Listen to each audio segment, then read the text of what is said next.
Des fois, la nuit, quand je dors seul dans ma chambre vautrée sur mon matelas d'1m90 sur 90 cm, il m'arrive de rêver que j'ai des amis avec qui je vais d'extraordinaires aventures. Par exemple, on chasse des fantômes, on résout des affaires criminelles en enfreignant la loi à plusieurs reprises, sinon c'est pas drôle, on mange de la viande humaine distribuée sous forme de mortadelle à la cantine de mon bahut, on tape la causette avec Belzébuth. Belzébuth ? Qu'est-ce que j'ai à dire de plus? Et accessoirement, on démantèle une secte qui menace de détruire l'humanité grâce à l'aide des ténèbres. Le tout avant de me réveiller et de me rendre compte que j'ai chié dans mon lit.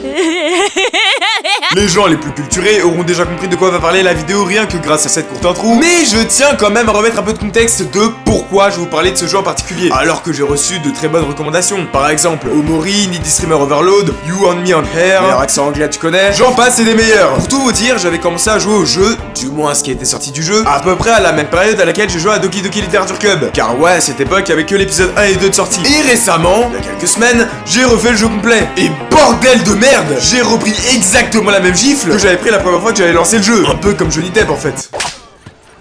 Rien que l'OST du main menu.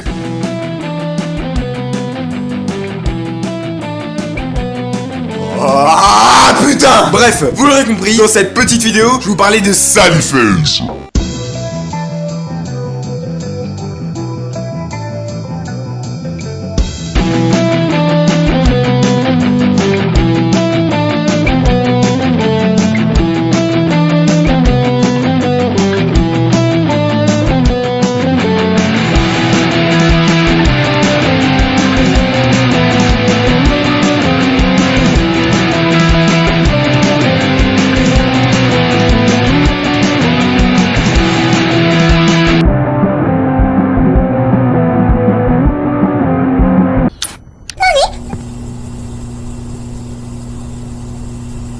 Alors, Sallyface est un jeu vidéo indépendant narratif type horreur psychologique, thriller, aventure, développé par le studio Portable Mouse, derrière lequel se cache en réalité une seule personne. Cette personne, qui se nomme Steve Gabry, avait déjà eu l'idée, le lore, le monde, les personnages de Sallyface bien avant le développement du jeu. Parce que oui, il cogitait déjà environ en 2006-2007 sur son futur bébé. Mais il va falloir attendre 2015 avant que Steve se décide à installer Unity, qui est un moteur de jeu, les logiciels sur lesquels tu crées les jeux vidéo en gros, pour attaquer la création de son futur chef-d'œuvre. Mais bon, vous doutez bien que c'était pas un ado chômeur comme moi, il avait sûrement un travail et donc ne pouvait pas s'investir à fond sur son projet. C'est donc pour ça qu'en 2016, Steve lancera une campagne de dons sur le site Indiegogo, qui lui a quand même rapporté la jolie bagatelle de 13 697 $. C'est le mec qui se penche un peu trop sur les comptes des gens. C'est ta grand-mère. Grâce à tous ces dons, il a pu taffer à temps plein sur Sallyface, ce qui lui a permis de sortir El Famoso épisode 1 nommé Strange Neighbor la même année. Bon, je vous préviens direct, je vais pas me casser les couilles à tout lister en détail, etc. À la place, je vais directement vous faire une chronologie des sorties des différents épisodes. On a donc, comme j'ai dit avant, l'épisode 1, Voisin étrange, qui est sorti le 16 août 2016. Ensuite, on a l'épisode 2, nommé Les Misérables, qui est sorti le 7 juillet 2017. Puis on a l'épisode 3, L'incident de la mortadelle, qui quant à lui est sorti le 10 février 2018. Après, on a l'épisode 4, appelé Le Procès, qui est sorti le 30 novembre 2018. Et pour finir, on a l'épisode 5, Mémoire et rêve, ou bien Memory and Dream, qui rappelleront le nom de l'OST du main menu.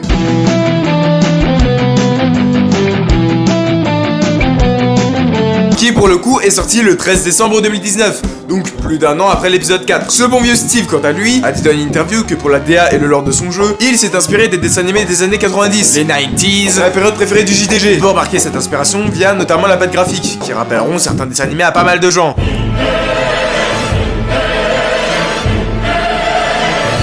Ah, quelle horreur! Bon, après, à cette époque, c'était le début des dessins animés type Cartoon Network, donc on comprend très bien ce que le dev a voulu nous montrer via sa patte graphique, assez particulière. Il y a aussi les différentes rêves temporelles du jeu, par exemple, la Gear Boy de Sal, qui est clairement une copie témue de la Game Boy, et le fait qu'on dirait que les looks punk et la musique metal paraissent être grave à la mode, comme dans les années 70, 80, 90. Parce que croyez-moi, de nos jours, tu sors avec un masque et des colis de chien, tu passes juste pour un amateur de BDSM. Il s'est également inspiré de ses cauchemars d'enfance, notamment utilisé pour le côté surnaturel du jeu. Perso, si j'avais utilisé mes cauchemars comme inspiration, on aurait à peu près eu le même jeu. Oh non! Pas le chien cauchemar! Oh non! Pas un roux! Oh non! Pas un immeuble! Sallyface commence dans une chambre d'hôpital, et dès le premier coup d'œil, on est mis dans le bain. C'est immonde! Où l'on contrôle le personnage de Sal Fisher. Lui, le personnage principal, qui est visiblement salement amoché.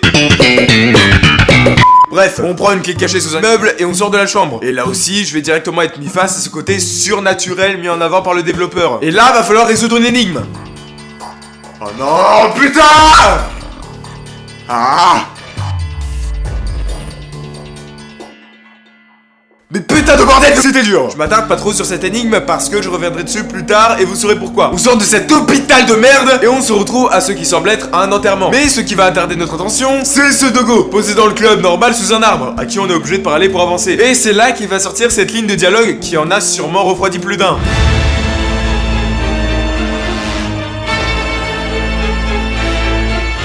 Bref, le chien fonce sous la pluie comme c'était normal et on retourne en arrière. Et là, j'ai pu voir que les gens de l'enterrement ne sont plus là, laissant apparaître une tombe avec un nom écrit dessus. Diane Fisher. On peut aussi noter que sur cette tombe, il y a marqué Mother ou mère en français. Et oui, comme l'aurait fait une personne normale et saine d'esprit, j'ai sauté dans la tombe de ma mère. Oui, tout va bien. Et j'y ai déverrouillé une porte qu'il y a à l'intérieur. Oui, tout va bien. Puis j'ai parlé à mon daron, qui lui aussi était posé dans la tombe de ma mère. Oui, tout va bien. J'ai ensuite traversé une morgue qui était dans la tombe de ma mère. Puis je vois enfin la daronne de salle qui est sur un lit d'hôpital et visiblement morte. Terrifiant ce plan. Mais surprise, que dis-je? Stupéfaction. Car en réalité, c'était un flashback, un rêve raconté par Salle du futur à son psychologue, qui est... Oh, je t'ai démasqué. Oh, tu vas bien de la faire, espèce de fils de pute. Bon alors, reste calme, Ned, Nedinounet. Ils ont fait de leur mieux, tout va de travaux de travers. Je me rends vite compte que le jeu va surtout se focaliser sur des flashbacks que Sal racontera à Ned Flanders, qui s'appelle en réalité le docteur Enon. Bref, une cinématique me montre un immeuble, là où vit Sal et son daron, et je vois que je suis en réalité en plein déménagement, vu tous les cartons qu'il y a un peu partout. On va ensuite explorer l'immeuble et faire un peu la connaissance des différents PNJ environnants. On a un policier qui a un sacré fils de pute aigri, on a un crackhead en manque, on a la concierge qui pour le moment semble être le seul personnage normal de ce jeu, on a Charlie qui est... Oh non, par pitié, tout mais pas ça. On a Madame Gibson, une vieille pute mal baisée, rien d'autre à dire. On a Monsieur Addison, qui nous parle à travers une fente sur sa porte. Oui, le mec est parano. Et qui est aussi le propriétaire de l'immeuble. Bref, je redescends vers la concierge qui m'avait dit auparavant qu'elle avait un fils et qu'on pourrait potentiellement s'entendre. Du coup, je vais le voir. Et je rencontre Larry, un gars qui possède un nez aussi imposant qu'un Dan Prime, avec qui je vais vite devenir pote. Midi, minuit, ça revend la mort dans le Banks. Toute l'équipe est au cas, je suis sous vodka en contexte. Il m'avoue ensuite qu'il a été témoin d'un meurtre, alors que ça fait littéralement 30 secondes qu'on se connaît. Et me demande ensuite de l'aider à trouver des preuves pour les donner aux détectives, car la police en a rien à branler et font pas leur taf correctement. Bonjour l'ambiance de l'immeuble. Bon, là j'avoue que j'ai pris un peu de temps, mais c'était obligé pour mettre un peu de contexte et présenter les personnages actuels. Là rassurez-vous, ça ira plus vite. La preuve, je vais finir cet épisode 1 en 4 étapes. Étape 1. Je distrais le flic de pute qui est posé devant la porte de la scène de crime grâce au talkie-walkie que Larry a branché sur les fréquences de la police. Normal. Étape 2. Je m'introduis, par effraction bien entendu, sinon c'est pas drôle, dans l'appartement où a eu lieu le dit meurtre pour fouiller illégalement tout en laissant mes empreintes afin de trouver des preuves. Étape 3. Après avoir appris que c'était Charlie, le malade mental qui avait tué la voisine pour avoir une figurine rare d'MLP, je dois trouver un moyen de fournir une preuve au détective afin de foutre ce fils de pute de brownie en tôle. Et pour ça, je pique tout d'abord un somnifère sous ordonnance du daron, ainsi qu'une tasse de thé préparée par le proprio, pour enfin aller droguer Charlie. Normal quoi. Étape 4. Je récupère la figurine My Little Pony qui a servi de motif au meurtre de la voisine. Je vais la donner au détective. Preuve irréfutable bien entendu, qui fera arrêter Charlie, ce fils de p***. Ensuite tout le monde sera heureux. Fin. Ah bah non, c'est pas la fin. Parce que là je sais seulement raconter dans les grandes lignes l'épisode 1, Strange Neighbor. Ouais, tu peux te parler sur mon accent. Ouais, j'ai eu 320 à mon dernier interro d'anglais. Ouais, je suis un putain de génie. Non. L'épisode 2.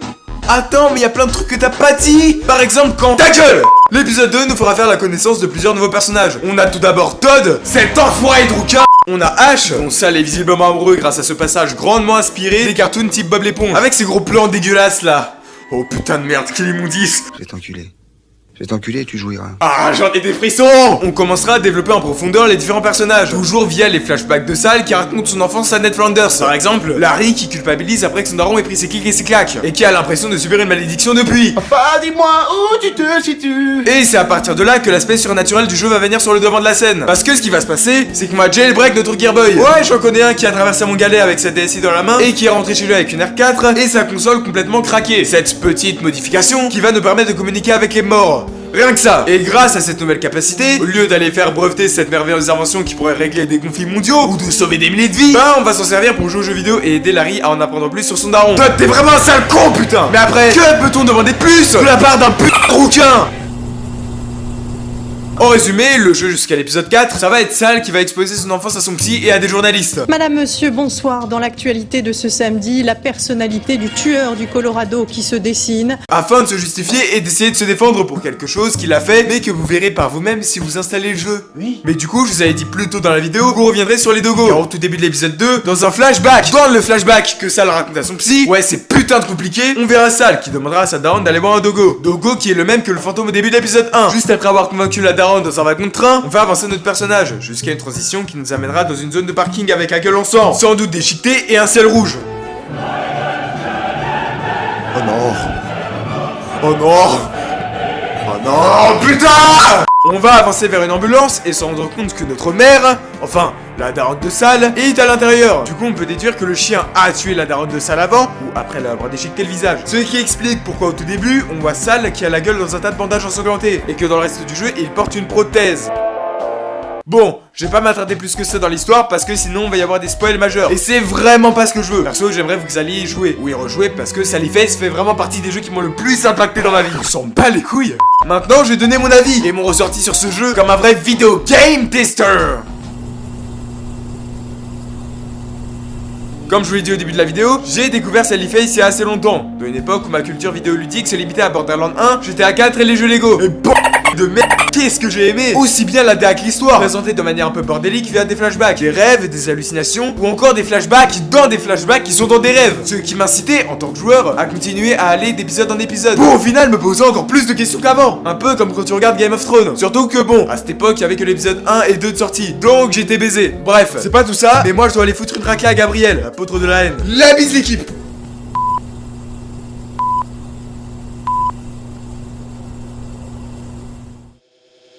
Machine, I know you're here. I can smell the insolent stench of your blood-stained hands. I await you down below. Tout le monde veut s'allumer, tout le monde veut se la mettre. C'est la fin des haricots, y'a plus de lové. 93 hardcore. Levez les bras si vous êtes fort. Ma banlieue nord veut des gros sous, pourtant nos mains sont dans la boue. Tout le monde veut s'allumer, tout le monde veut se la mettre. C'est la fin des haricots, y'a plus de lové. 93 hardcore. Levez les bras si vous êtes fort.